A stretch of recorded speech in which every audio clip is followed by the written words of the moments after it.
Hey, and welcome into the Big Ten Huddle. I'm your host, JR. I've got a lot to talk about going on in the Big Ten. It's the basketball episode. I got my guy, Rajeev from the Bucky Report, here with us to talk about it all. No Wisconsin game, but we are going to recap this Purdue USC game that, might take less time than the margin of victory was for Purdue in this one. Congratulations, Purdue. Your margin of victory will exceed the minutes that we probably talk about this game, but I'm excited to have Rajeev back on the show to break it down with me. Rajeev, how you doing? I'm doing great, man. I texted you a few days ago. I love Big Ten basketball. Yes, of course, I'm a Badger nut, but I love the league, man. I think it's one of my favorite things of the year is to watch a Big Ten basketball league. I love that now with 18 teams, there's a little bit more balanced scheduling. Not quite balanced, but at least it's more. And I just think it's great. Like I love the 20 game season. I think it's one of the most exciting things. And yeah, it's gonna be a tight race. I'm excited to talk about it. For sure, for sure. Yeah, I mean, this season, the Boilermakers obviously huge win tonight for them, but this is looking like a race right now that it's much closer than it has been the past 2 years. I mean, we'll get to it at the end of the show. We're going to do some like seeding predictions and stuff like that. I still am going with Purdue to win it all, but like Michigan State, 2 losses, Michigan, 2 losses as well. Like there are some closer, aspects to the race here we're going to get into. So we're going to break down this Purdue USC game. We are then going to get into the Dusty May returning to Assembly Hall talk. What's the drama going to look like there? Do we think Dusty May is actually like a real candidate that Indiana can go after? We're going to talk about the games tomorrow. What kind of games are we on the lookout for? Are there any must-win games, stuff like that? And then finally, at the end of the show, we will get into our Big Ten tournament seeding predictions for the top 9. If you know, in the Big Ten tournament, the top 9 either get a bye or a double bye, which is huge for your ability to actually be able to win the tournament. So we're going to talk all about that. Rajeev, we got some people in the chat already. Let's go ahead and shout them out. We got Ted here. Thanks for being here, Ted. He says Purdue needs to make the open 3-point shots. I totally agree. We we were just saying that before we came on here. That'll definitely be a point. Michael says boiler down. They were not down for very long. Did they were they losing at any point in that game against USC? Surely not. I don't think USC even so. got off the bus. No. Yeah, they didn't have Desmond Claude, and didn't look like they had hardly anybody else either. So Brian is here. He says Rajeev is here. Love it. Yes. Brian? There we go. Love it. Love it. And Dave, the Badgers can pops Iowa's bubble tomorrow. Yep, they surely can. We'll talk about that when we talk about the games Saturday. I don't know if it would be more Wisconsin or if it would be more the Owen Freeman injury. What do you think there, Rajeev? Listen, I'm always worried about playing in Iowa because those guys can just shoot like they're a scoring team just like we are, and I'm worried about us going cold one of these games. Yeah, there you go. And Ted letting us know. Thank you, Ted. He said USC scored the first basket. See, the first basket's just a blur to me after everything else I watched. So thanks for being on the lookout there, Ted. All right, let's talk about this game, Rajeev. All right, so Purdue wins this one 90-72. There were some aspects there in the first half that made it look like it was going to be a little bit of the game. There at the end of the second half, USC comes back a little bit, makes it look a little bit more interesting, and then coming out into the second half, Purdue just expands the lead, goes for it, and they leave nothing to be desired for USC in this one. What were your thoughts overall? Desmond Claude didn't play in this game. I know that's huge for USC, but what's your thoughts? What's your takeaways from this game, Rajeev? Yeah, look, I think Mackey Arena is an incredibly difficult place to play basketball. Purdue just plays such clean. They almost make the game just look easy, right? They're extremely good at passing. When you have point guard like Braden Smith, who can just literally distribute the ball wherever he wants. He had 13 assists tonight. 13 assists. It's unbelievable. They just do everything so well. On the other side of the floor, I felt like USC just took bad shots in the first half. Without Desmond Claude, that obviously hinders them quite a bit. St. Thomas never really got into the game today at all. Actually didn't even score. Yates had an incredible game. 30 points off 50% from the field, but they were forcing a lot. And obviously then you couple that with the fact that they were at one point 2 of 21 from 3. I think they ended up 4 of 26. It's horrific shooting. When you go to Mackey Arena and you shoot like that, you're not winning. Even though Purdue didn't shoot that well from the 3 either, they shot really well from inside the arc. They're just dominant. I mean, look, Trey Kaufman-Renn is such a monster. I'm always talking about our bigs being able to play in the post and wanting them to play more in the post. But when you have a guy that can do that, like he can do whatever he wants in the post, pretty much at will. And he seems to get every foul call ever. I just think that that's difficult to stop. Like, this team is full of really crisp, clean veteran players. And that is going to be extremely difficult to go in the rest of the season and into the tournament. They're going to be a tough out for anyone. USC didn't have a chance, JR. That's just the bottom line. Without Claude, they absolutely stood no chance. Rarely do teams go into Mackey, except your team, of course, somehow got a win in Mackey. Rarely do teams actually go in there and have any kind of success. I did not expect this to be one of those games, and sure enough, it wasn't. Purdue dominated. Not really that much of a surprise. Yeah, I looked that game back, and Ohio State winning that game at Purdue was the first time a team had won at Mackey after being down double digits in the game since 2018. Folks, that was before Ryan Day was hired to be the Ohio State football head coach. So I looked back and I was like, holy crap, that's crazy. So it's got to happen at some point. But Purdue at home, I mean, it's just a train. It's an engine that's not going to be stopped. You can do whatever you want to do, but more often than not, you're not going to be able to stop it. You're not going to be able to stop Braden Smith either, right? 9 assists in the first half for him. He was absolutely spectacular in this game.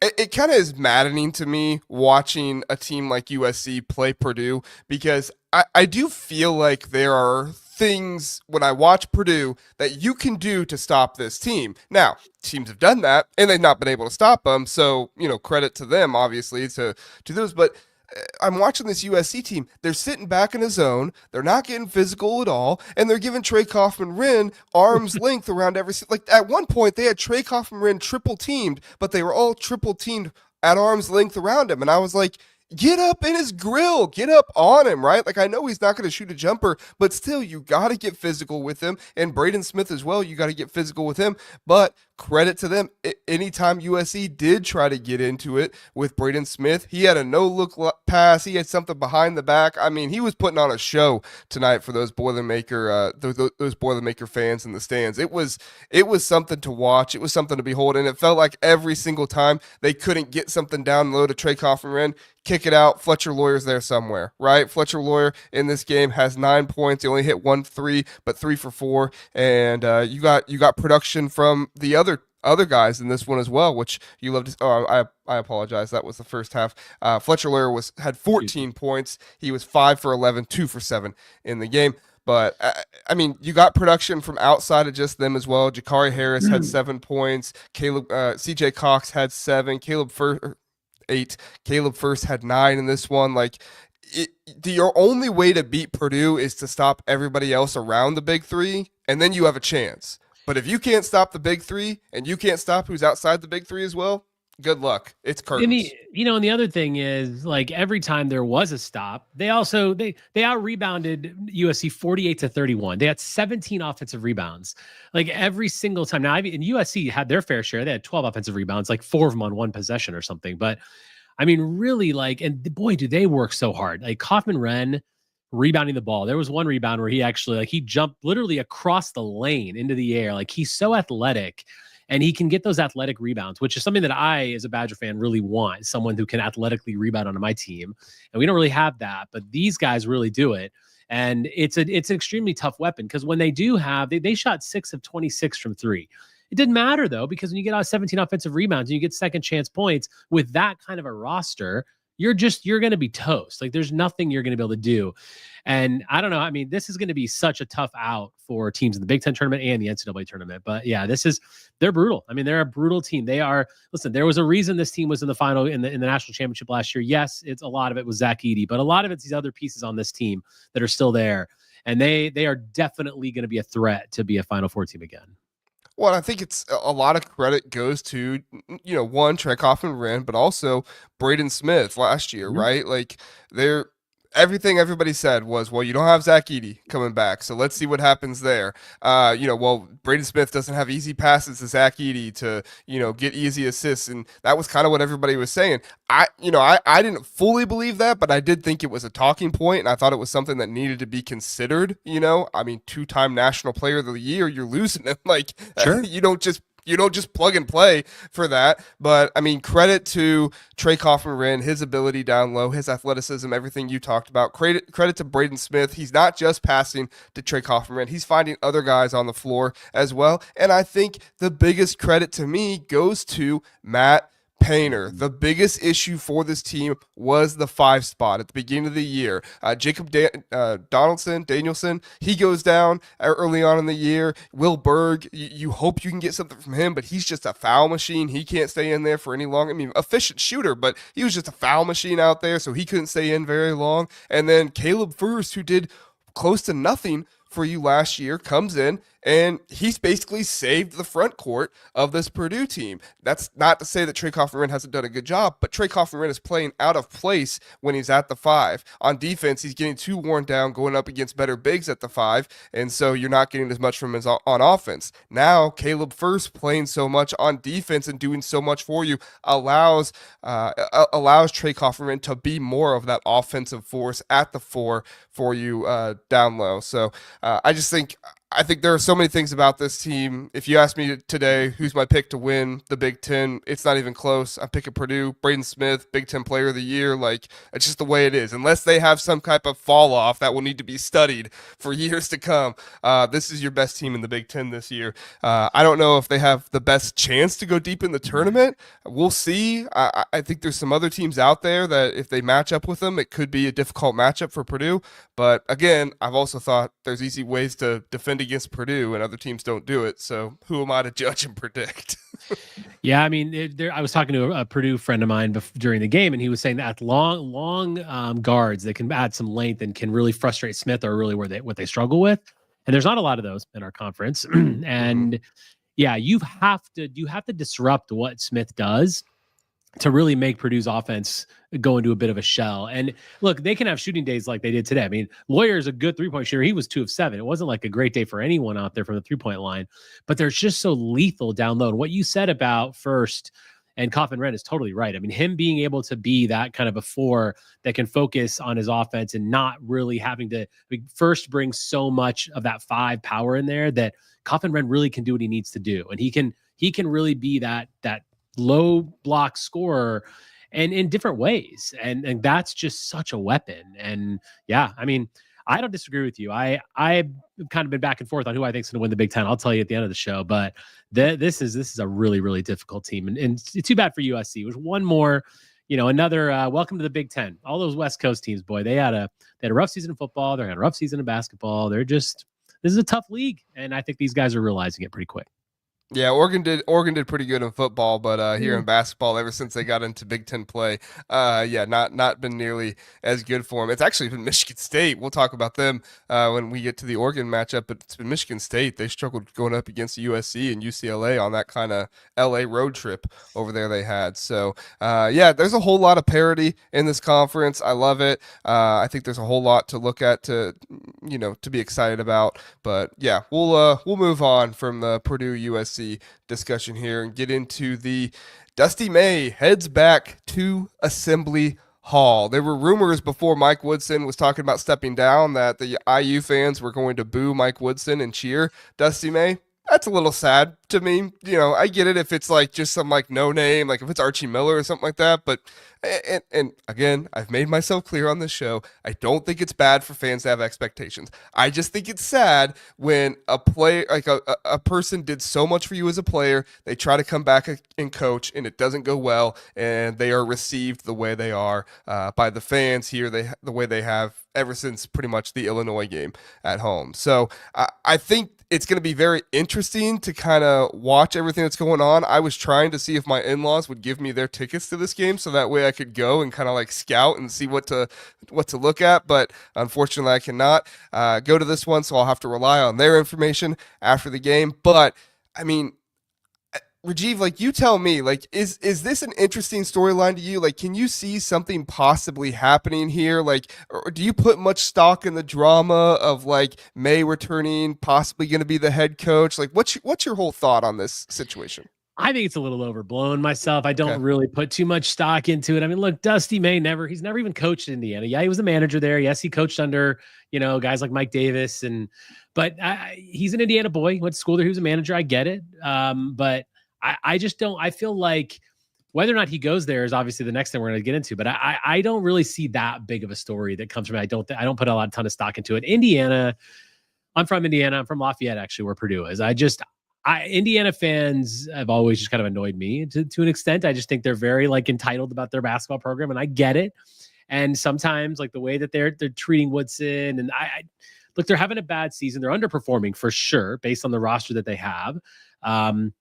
But no, I really just don't put a ton of stock into this. Yeah, there's IU fans that are IU fans and IU in general just always want the next best coach, right? They want the big guy. And yes, Dusty May did incredible things at FAU, and now obviously what he's doing at Michigan, turning them around in a year. Yeah, there's going to be talk about it, but I think it's a bit overblown, this whole kind of return to Assembly Hall, a guy that literally has never coached there. Yeah, I mean, basketball manager for Bob Knight and all that stuff. But I, I'm more intrigued by kind of what will happen and how the fans will react, right? Like Philip brings it up here. Indiana is gonna give the "We Want Dusty" chance tomorrow. Like if that happens, early on in the game, like how stupid do they look if Indiana lose? Like if Indiana wins, though, like. I mean, I guess not stupid, but like how weird, how foolish does that look? So I'm interested in the whole aspect of it. Like, how do Indiana fans receive him when he comes in? What are they going to do to Mike Woodson? Like, are they just going to kind of leave Mike Woodson alone because they're like, all right, the dude's retiring, he's stepping down. We don't need to be, these animals against him anymore. Like, I'm just interested in kind of everything that's going to go on, and I feel like the broadcast is going to acknowledge all of it. Oh, like, yeah. this is not a situation where like, SEC chants are going on in a stadium and ESPN doesn't want to put it out there that's going on, right? Like they don't want that. But Fox or whoever has this game tomorrow, is it Fox? I think it's CBS. Like they're going to really want to, like dig in to all of this drama and put more against it and put more to it because it's just more for their TV product. So should Michigan fans be worried, Rajeev? Like, should they be concerned? Obviously, like, nothing's going to happen at this game, but, like, overall, the end of the season is going to come.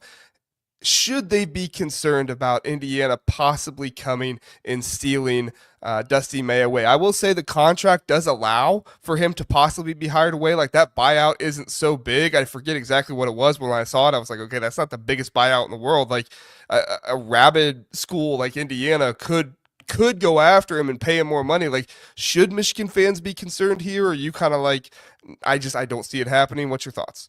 I do think they should be concerned. I think that look, I'm a big believer in like coaches striking when the iron is hot, which is why I'm quite surprised that Kursignetti is staying in Indiana. I think his stock's never going to be high as high as it is right now. I think when you were a student manager working under Bob Knight and you went to IU, I think he was there until 96 to 2000. What's that guy's dream? Like he wants to coach basketball. Of course, he wants to coach at IU. And when he's there as a student manager, his dream growing up is probably to be the coach in Indiana. Whether or not you are a believer in Indiana's program or not, or what they are, what they've become, they're still one of the traditional sort of big six programs in college basketball. There are deep pockets, as evidenced by the NIL money in the football team right now. There's a lot of money that surrounds that program, so they can pay him what he wants. I think it's really more of the strike while the iron is hot. Now, yes, he took FAU to the Final Four, and that's great. He's turned Michigan around in a year, like instantly turned them around. He could stay at Michigan and build that program, or he could go coach at his alma mater and go to a place where he is probably, not necessarily knowing anything, but probably wanted to be his entire life, probably dreamed of taking over for Bob Knight when he was a student manager. I mean, yeah, I think you have to be worried. Just like I would tell IU fans to be worried about Kursignetti because not that he's doing it now, but you should be worried. Like there's no reason why someone isn't going to bounce to a better program because that's just the nature of the sport that we're in, that it's going on right now, and the nature of college athletics. Yeah, absolutely they should. And if they come calling, I think Dusty May should do it. Wow. I have mixed opinions on this. Like I do think that there is a lot that IU offers in terms of NIL, paying more, stuff like that. I do think that there is a little bit more of kind of a national brand in basketball for Indiana just because of the fans and stuff like that. Michigan is more regarded as a football school and stuff. So, but I mean, Michigan, we saw what happened under John Beilein. Like, you can still be a powerhouse there and get national recognition. So, I'm just saying, I think it comes easier at Indiana, but I look at this situation and I say, okay, like Dusty May's a smart guy. I don't think Dusty May's one of those guys that's just like constantly, hunting for a new job. Like if he was, I think he probably would have left after that Final Four run at Florida Atlantic when really his stock couldn't have been higher. It's kind of like what you're talking about with Kirk Cinetti. But the way I look at this is like, I think Dusty May understands that what he has bought himself at Michigan right now is more than what he would buy himself at Indiana right away. Like those fans' expectations are high.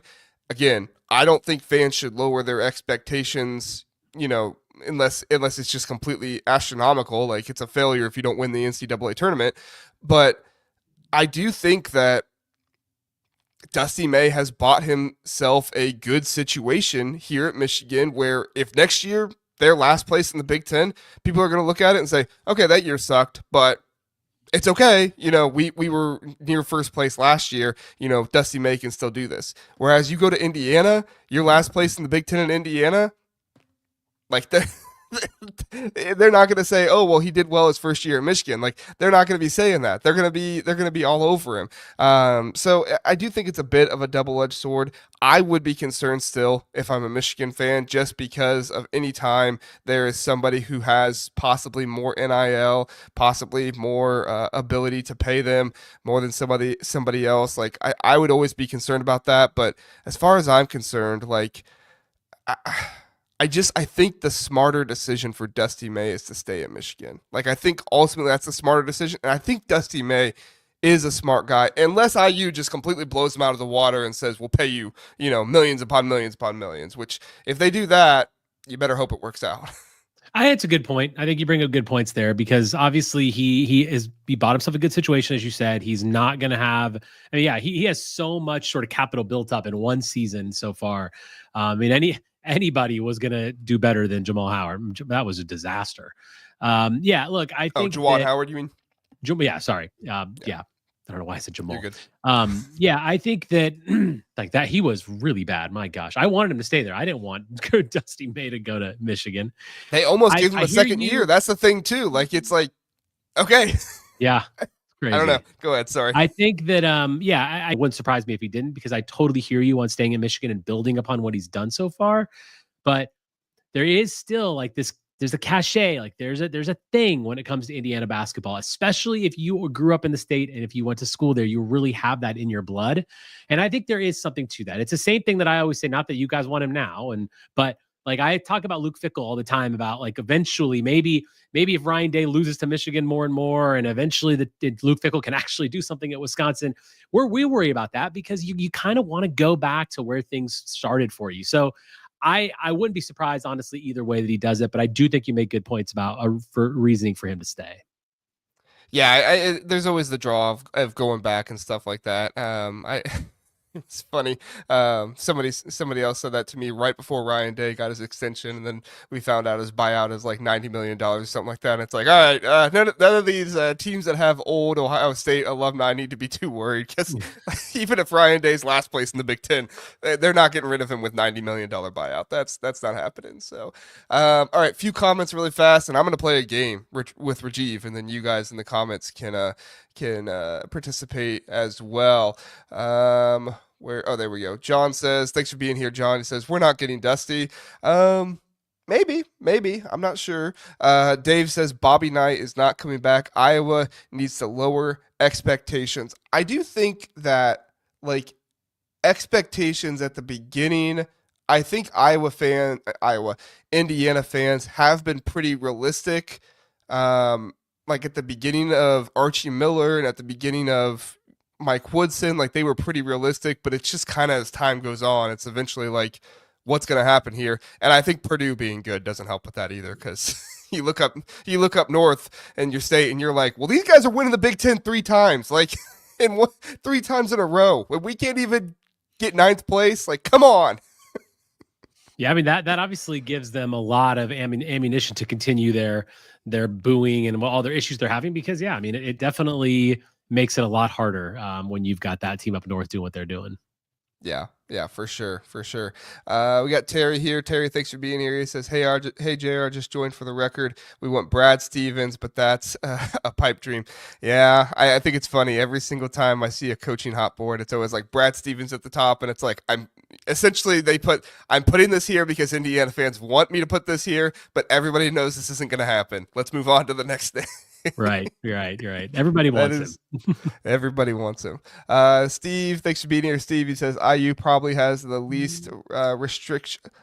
I apologize. IU probably has less restrictions academically when it comes to transfers too. That is something that needs to be considered. Less academic restrictions to possibly bring in transfers. Didn't seem to matter with bringing in Danny Wolf from Yale. Yale's a pretty good school. So, but yeah, that is something to think about there. Philip asks, when is the last time a Big Ten coach switched between schools? I don't recall it happening. I don't recall that happening either. Yeah, I don't Can you either. think of that, Rajeev? I can't think of it. I definitely cannot. But again, it's a different situation when you're talking about your alma mater that maybe that's a reason to do it. But yeah, that's a fair point. I don't know that that's ever happened. Yeah, I don't know if that's ever happened either. Interesting. Oh, Brian says you guys froze. Dave says, well, I hope we're back. Let us know, guys. If we did freeze, we'll just post it as a recording later. All right. Game time, Rajeev. Okay. Game time. I am going to list off names and you're going to give me just real fast, like rapid reaction. If you want to give any thoughts on it, feel free, but you don't have to give like a ton of thoughts. Just rapid reaction to it. Dusty May, or you tell me which coach you would rather have. Okay. All right. Okay. Dusty May or Mick Cronin? Dusty May for sure. Mick Cronin just I'm not a fan of what they're doing out there. I mean, look they're okay. I don't like Mick Cronin. I don't know why. I just kind of got this like feeling I don't really like the guy. Dusty May is such a likable guy. So yeah, definitely over Mick Cronin. But he is the toughest guy on the team though, Rajeev. Yeah, of course he is, because that's how it works. I think he might be the toughest coach in the Big Ten, the way he's talking. I love Mick Cronin press conferences. All right, I might try to get some Indiana credentials if Mick Cronin becomes the Indiana head coach. Not to ask a question. I don't want to ask a question. I just want to see his reaction to all the other questions.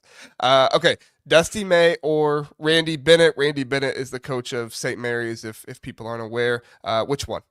I'd say Randy Bennett. I mean, the guy's had just incredibly long years of success, albeit in a weak conference, but he's been to the tournament countless times. He's done well. Yeah, I would say Bennett over Dusty May. Dusty May he's proven a lot at FAU, certainly, but he needs to prove it at the bigger schools too.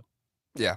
I'd probably lean Bennett just because of longevity and stuff like that as well, but it'd be hard to pick between the two. Okay, next one. Dusty May or Chris Collins? No, Dusty May. Chris Collins, I mean, you can make the argument, right? He's done well at Northwestern, but has he done that well? I mean, he hasn't been like a perennial tournament team or anything like that. So ultimately, what's the performance that Dusty May has proven, and he's put on film and he's actually put in records and been to the tournament several times, gotten to a Final Four. You got to go Dusty May over Chris Collins. All right. Dusty May over Chris Collins.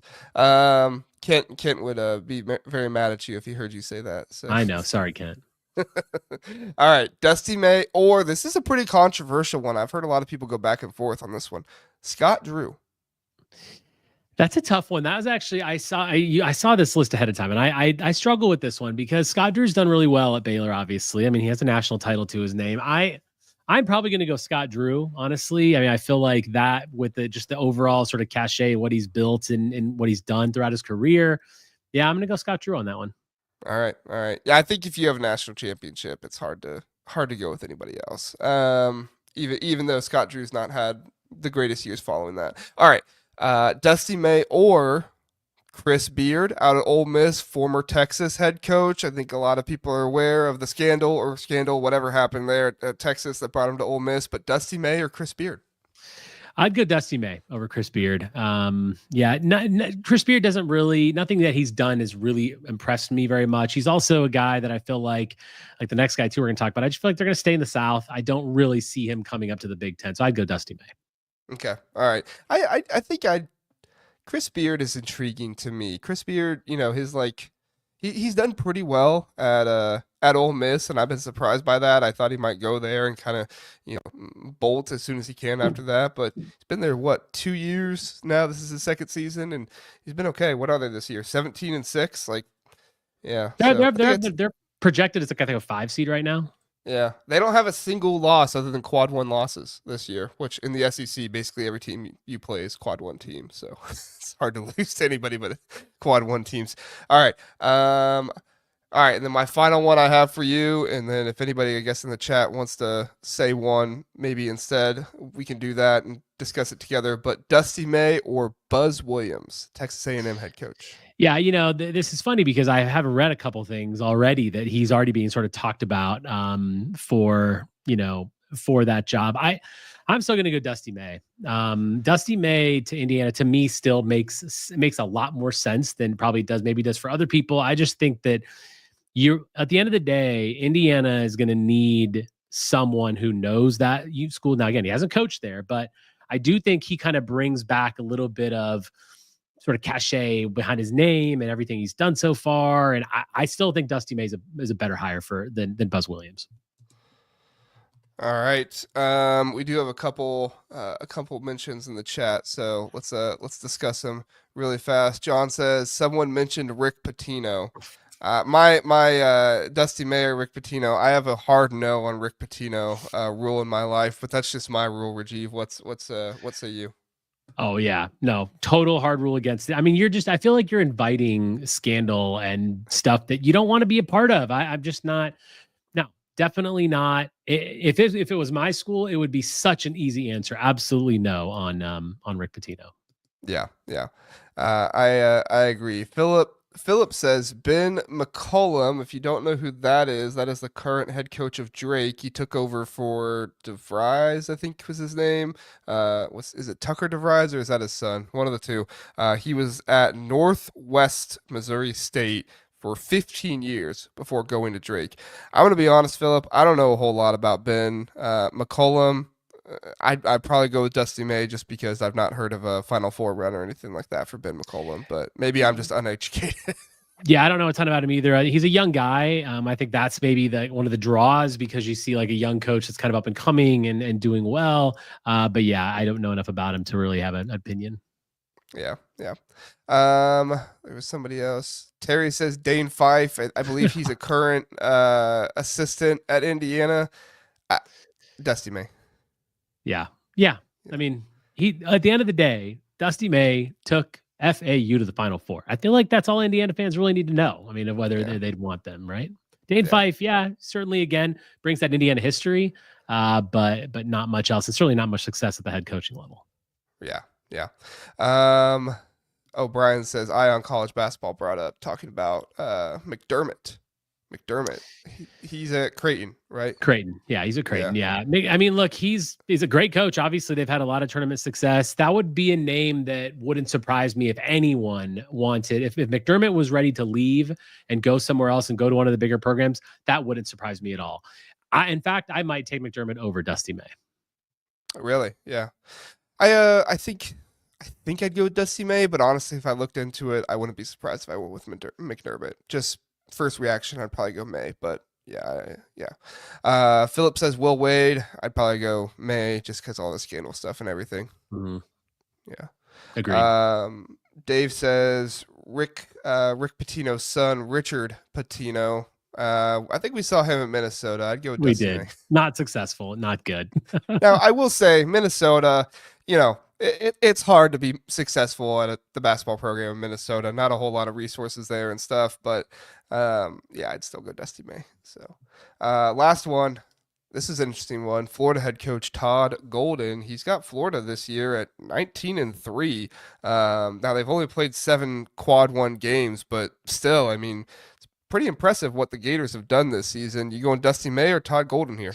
It's impressive what he's done this season. I don't know his history that much and whether he has been that successful outside of this season, but no, I would still say Dusty May. I think Dusty May honestly is one of the sort of the hottest names in basketball right now.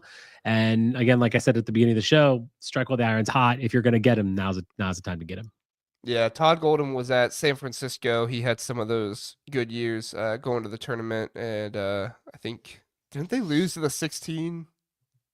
They're Didn't they lose to the 16 seed that beat Virginia?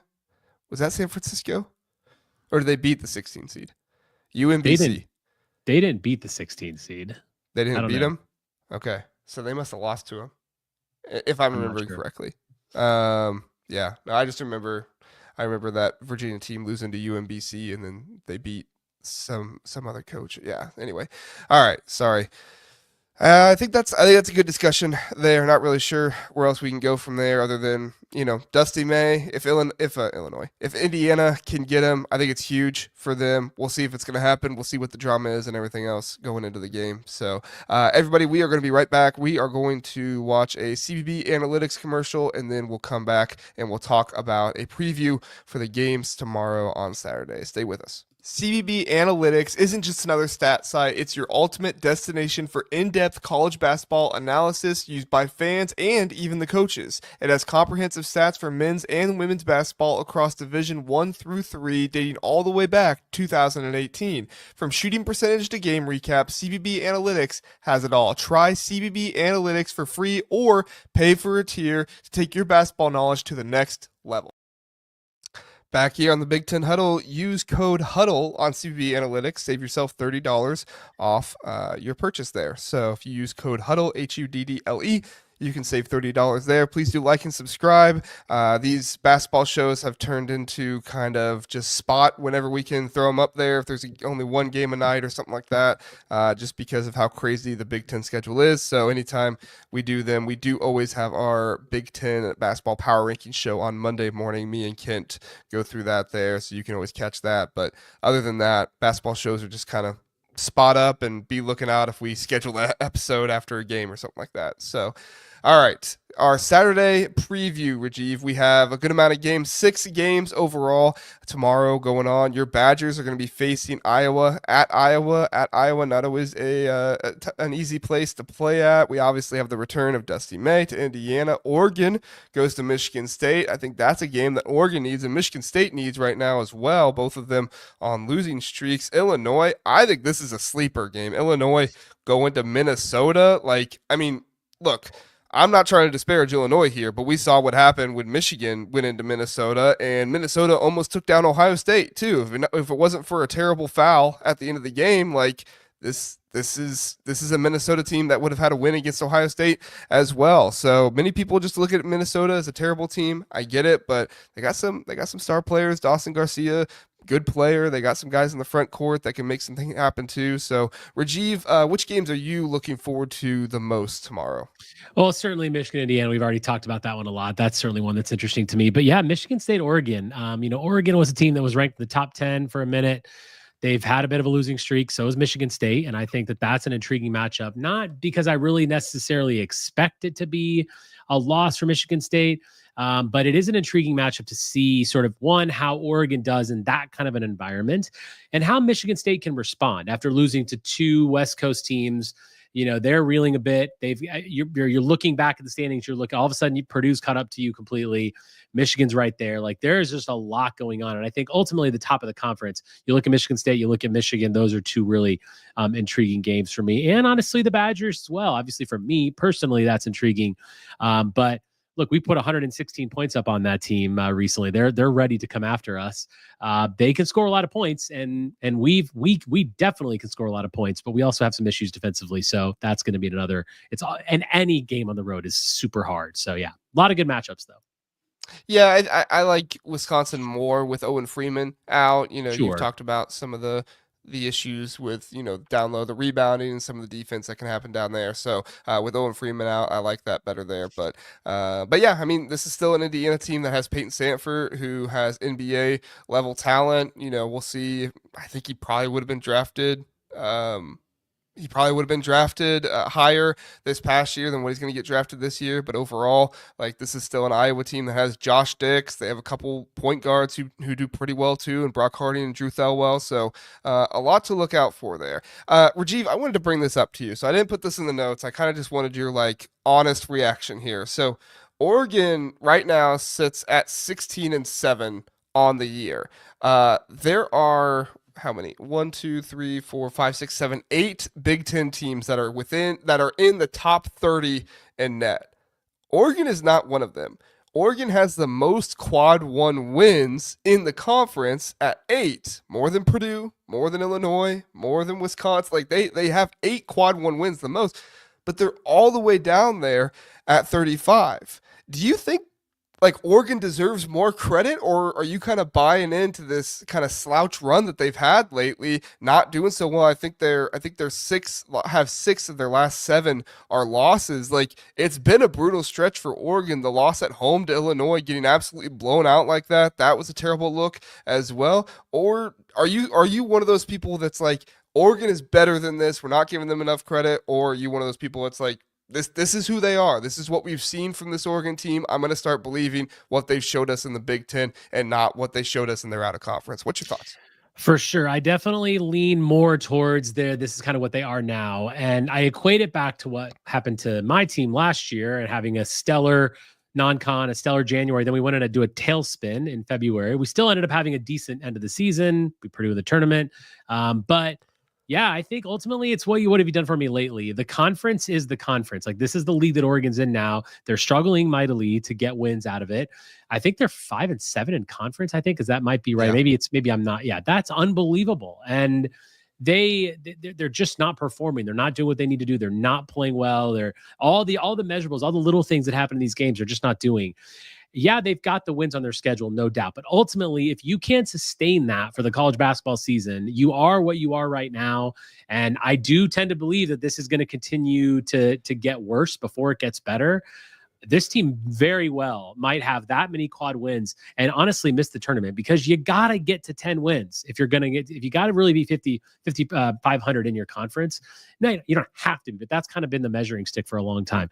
I don't know that they get there. And if they don't get out of this slump soon, they're going to really be a struggle. Right now, they're projected as a 7 seed, but that definitely is falling, and they could find themselves out of the tournament if they don't pick it up. Correct myself. I said 6 losses of their last 7. I meant 5 losses of their last 6. I apologize. Incorrect stat there, but I'll correct it. Yeah, no, I think you're right. Like, now I do think there is hope in the aspect of Wisconsin, kind of came back in the Big Ten tournament, right? And really showed, okay, this is the team we really are. We struggled there for a while, but we can come back and we can show the team we are. I do think Oregon has the potential to do that if nobody's paying attention. Like they did something similar to that last year in the Pac-12 tournament last year for them. However, I would say the Big Ten is not the Pac-12. Like you have the ability to do that in the Pac-12 tournament. I don't think you have that luxury if you're not a top 9 seed in the Big Ten tournament. And right now, Oregon is 8th or 9th in the Big Ten. I think they're 9th right now. They're on the verge of possibly losing that top 9 seed. And if things really spiral, now I don't think they will. They have a pretty favorable schedule to end the year. Like they have Indiana, USC, Rutgers, Northwestern.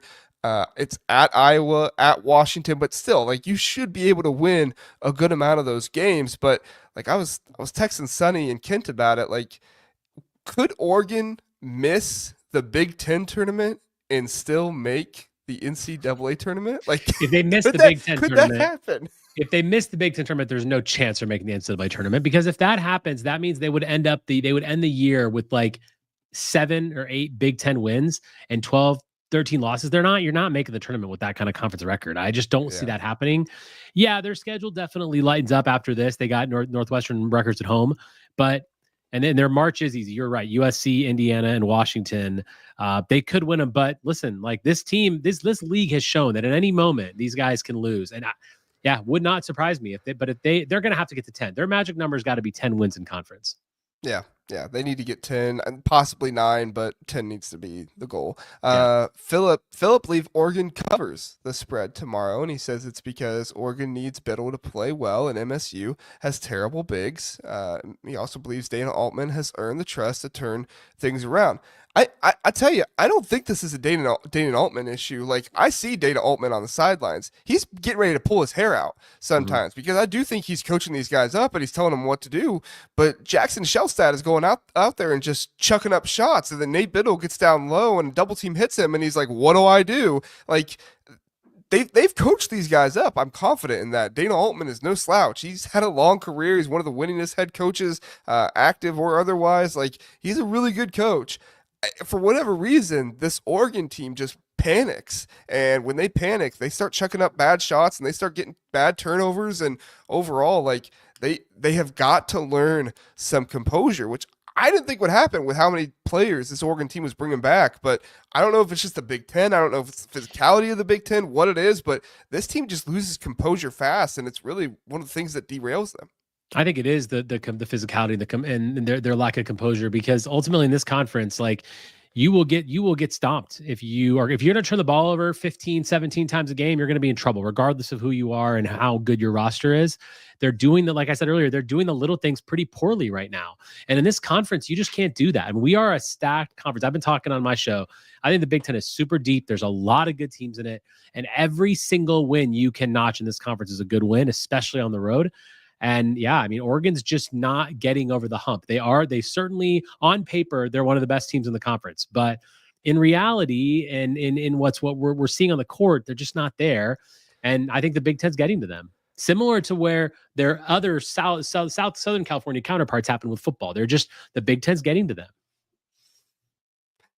We got Fisherman here. He says, hopefully JR believes in his own team now. I'm getting there, Fisherman. I'm getting there. They'll make the tournament, I think. And I have some positive news on my thoughts about Ohio State coming up in the next segment. Don't worry, Fisherman. Yeah, no, I think you're right, Rajeev. One last thing, and then we'll move on and we'll get to the seeding predictions. Illinois, Minnesota. All right, now.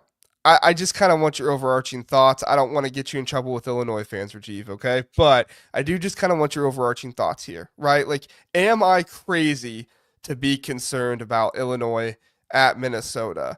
They lose their last game against Rutgers. I mean, Rutgers does have Ace Bailey and Dylan Harper, but overall, like, I watch this Illinois team and they do eventually correct things, but I watch them go out there. Kasparis Jakonis is not what he was before. I watch him chucking up 3-pointers. I see role players not really doing much other than what they've done this season. Like, they need Kasparis Jakonis to be a really awesome player. Tomislav Ivisic coming back is huge, but he's only one man. Like, he can only do so much for him. I really like what Merez Johnson is doing down low, but overall, like, there's just an aspect of this team right now that doesn't seem to be able to put it all together at the right times. Now, they did against Ohio State. I give them credit for that. They did against Ohio State. They basically stopped shooting 3-pointers for like the last second half of the second half, which was the right idea. But I mean, in this phase of Illinois figuring out, because there's no doubt they're talented, they're very talented, but in this phase of them figuring out, am I wrong to be slightly concerned about this Illinois game at Minnesota? You're definitely not wrong. I wrote it down as the game that I think the team needs the most. Illinois absolutely needs to come out swinging here. They were sitting in the top 4 of the conference not too long ago. Now they're all of a sudden in that huge middle block with 6-7 losses. Like, they're on the verge of really falling down the standings very, very quickly. They need this win. I think you said it. I mean, Kasparis Jakonis was a guy that at the beginning of the season, our guy Sonny was constantly like, he was a special looking player, and right now he's just in a slump. Riley seems to be the only guy that's really doing a lot of good for them right now. They've got to stop shooting the 3. I don't understand. And that's where Underwood, I feel like, what is Underwood doing right now? I'm like, you gotta fix this. They gotta figure out. Ivisic is such a weapon down low that they just need to do what they do well. Minnesota, listen, Dawson Garcia, I mean, we played him. He ate us up in the first half. Now, luckily, we put on a stretch 4 who guarded him pretty well in the second half, or Xavier Amos did, but he's ripping teams apart. He is such an incredible player. No, they're not a good team, but you're going on the road in the Big Ten. See my previous comment. There isn't a single game in this conference on the road that I'm like, yeah, that should just automatically be a win. No, you win your games at home. If you split on the road, that to me, that's a huge win. I think they should absolutely be concerned because they're not in the right headspace. Their confidence is low right now. And they're going to try to chuck up threes tomorrow, and it's probably not going to go in.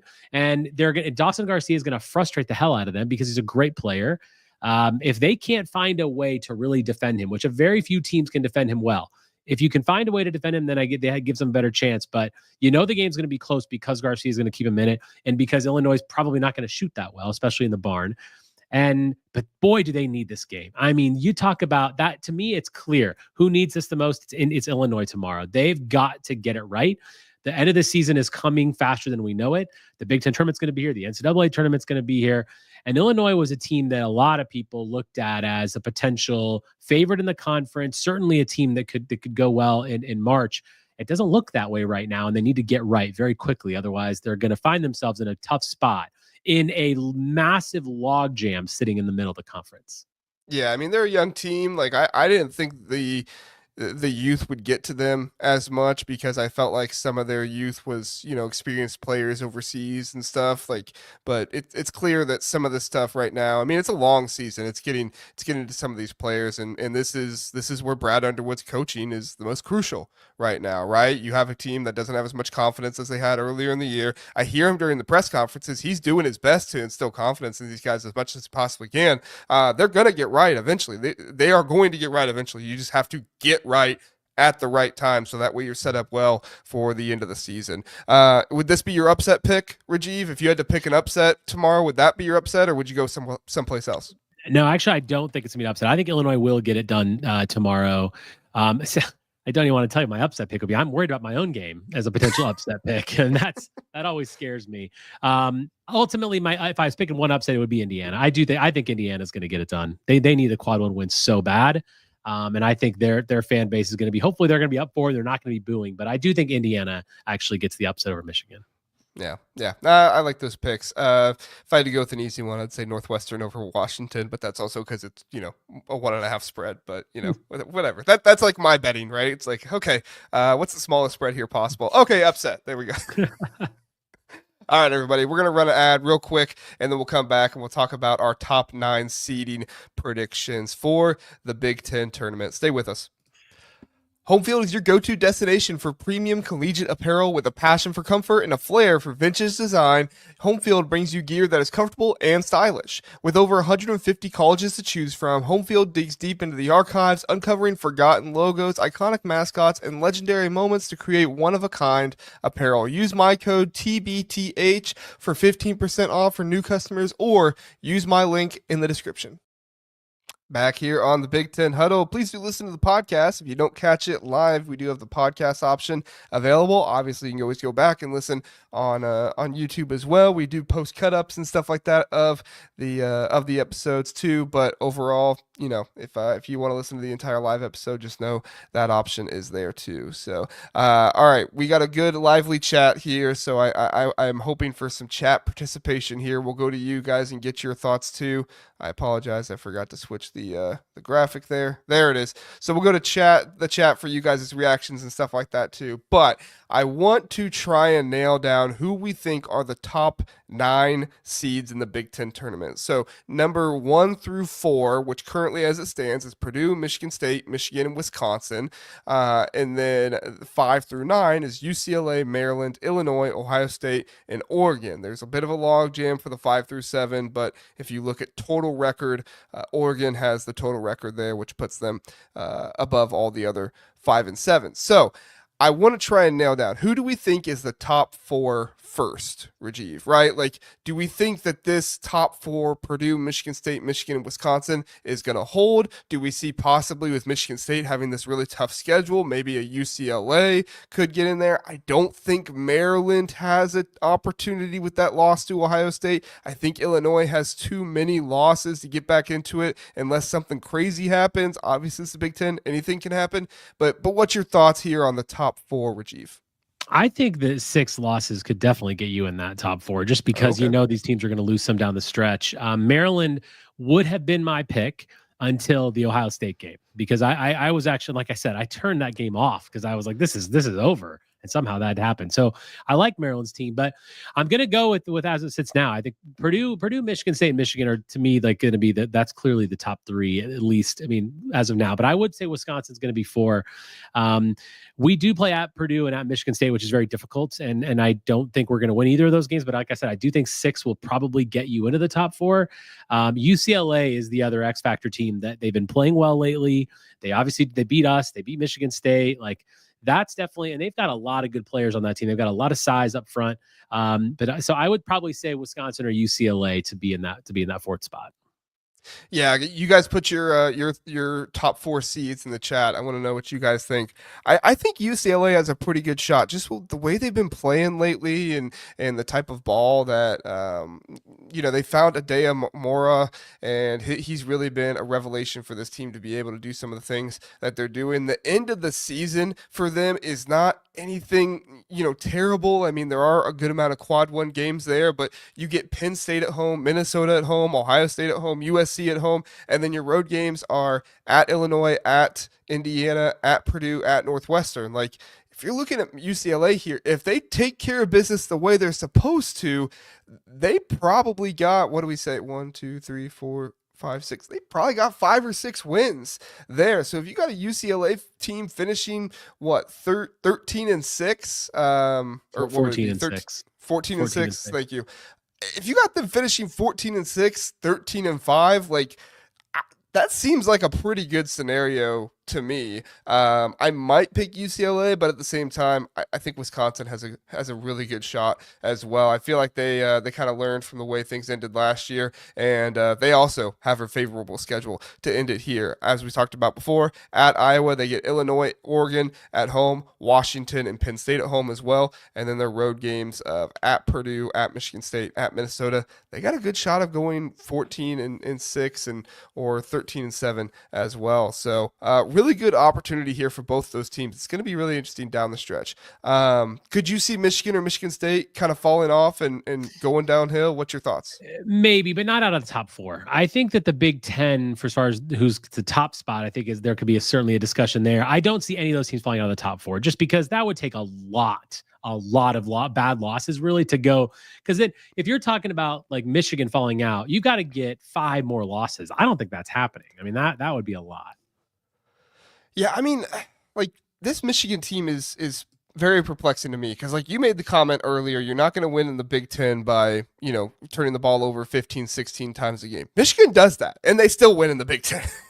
It's kind of crazy. They average 15 turnovers on the year. Now, they've got some bad losses, right? They're 6-2 against quad 1 teams. Like, they've got some losses on here. Minnesota, they shouldn't have lost. Wake Forest early in the year, they shouldn't have lost. But I mean, they've won their last 3 games.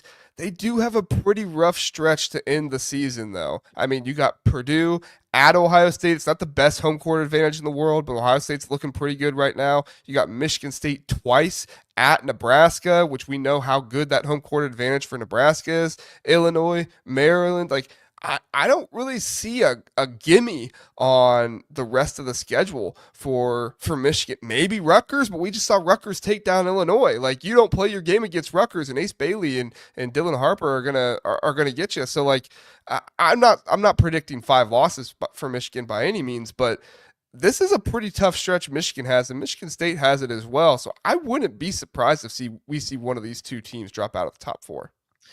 Yeah, I mean, that is a good point. If you look at their schedule, it is really interesting. They've got, I mean, their March is absolutely brutal. It is. Oh, man. Yeah.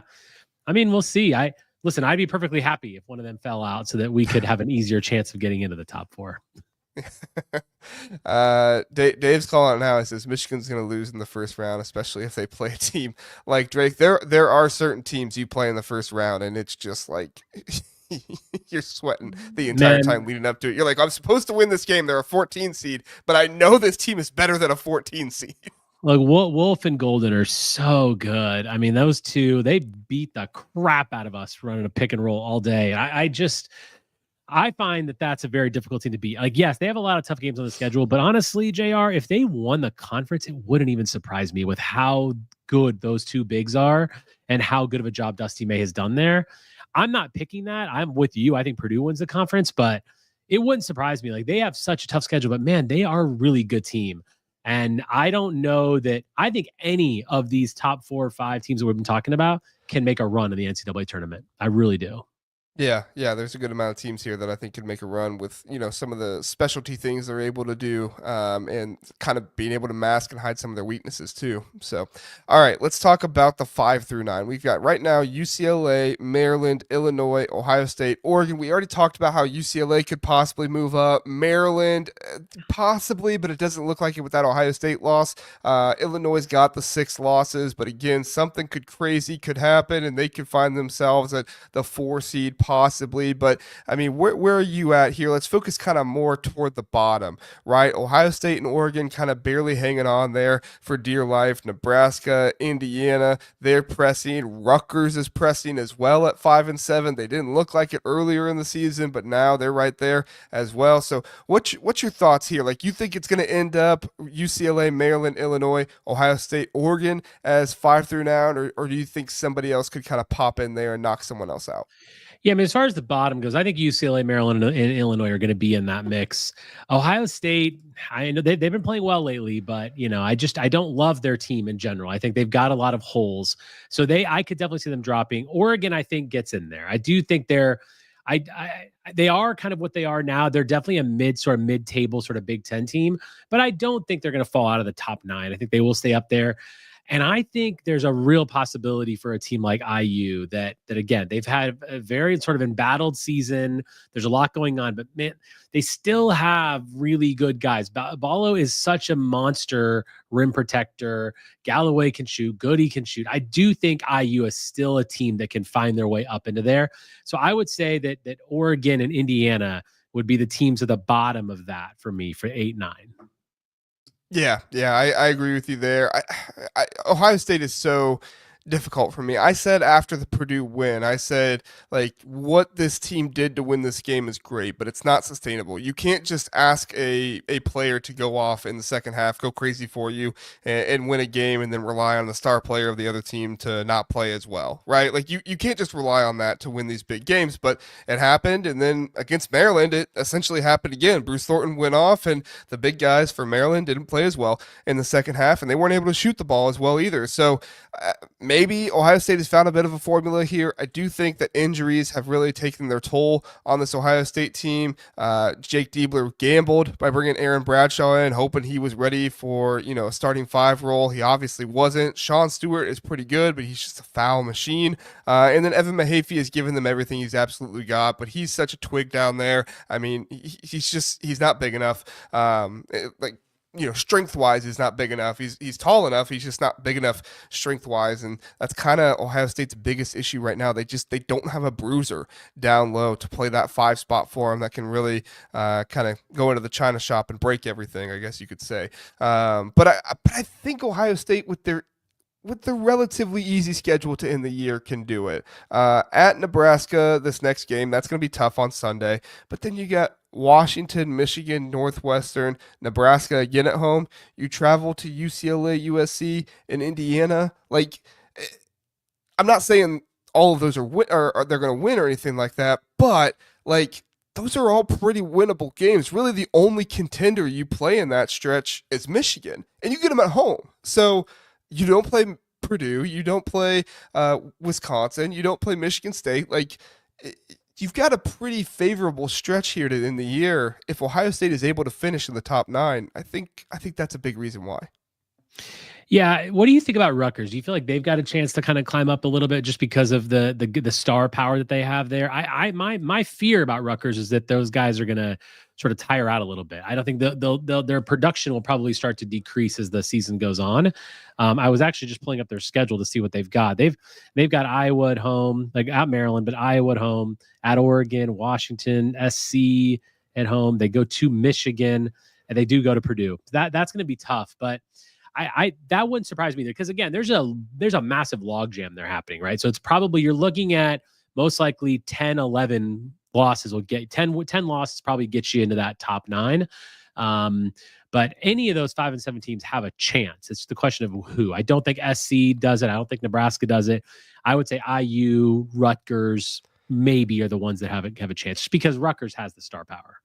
Yeah, I wouldn't take Nebraska out of there. I think they have some home games to end the year that could be pivotal for them. How many of their final games are home games? Yeah, they got 5 home games to end the year, so that's going to be a good piece for them there. But I mean, Rutgers at one point, the final part of their schedule looked brutal. I think at one point, like 10 of their last 11 games were quad 1 games.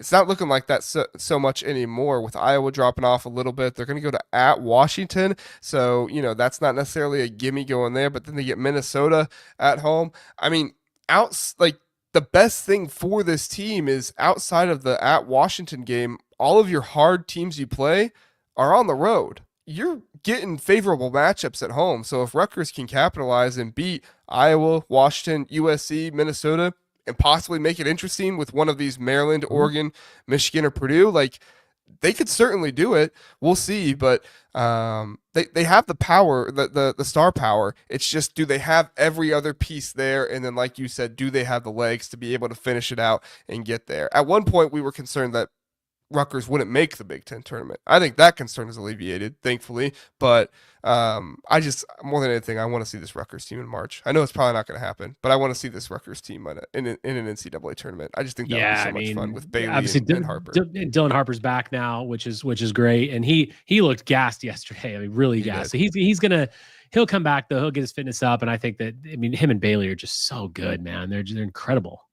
Yeah, I agree. Philip is predicting Nebraska gets a single bye. With all those home games, I wouldn't put it past them.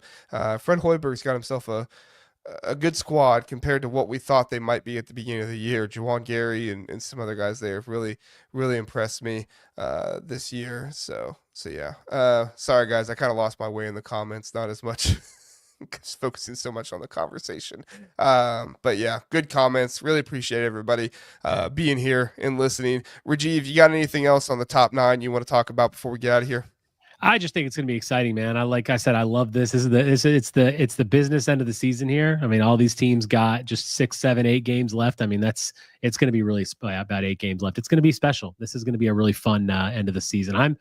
Who wins the Big Ten is always I think winning the Big Ten conference regular season is extremely special. It's something that I put up there as one of the ultimate things. Tournament is whatever. The Big Ten tournament to me is whatever. But the NCAA tournament is obviously important. But the Big Ten regular season is great. I think Purdue gets it done. But there's going to be it's hopefully going to be a pretty tight race, and hopefully my Badgers can find their way up to the top somehow. There you go. Yeah, I'm gonna agree with you. I predict Purdue as well. Hard to go against 11-2 right now in the conference. They're amazing, man. They're so well drilled. They're just well coached. They've got incredible players all up and down the roster. I mean, it's going to be tough to unseat them at the top. There you go. We started with Purdue. We end with Purdue. There you go, Purdue fans. Gave you your taste there. Rajeev, where can people find you in the Bucky Report? Yeah, so the Bucky Report on YouTube and wherever you get your podcasts, at Rajeev Badgers on Twitter, and I'm also a regular on Locked On Badgers.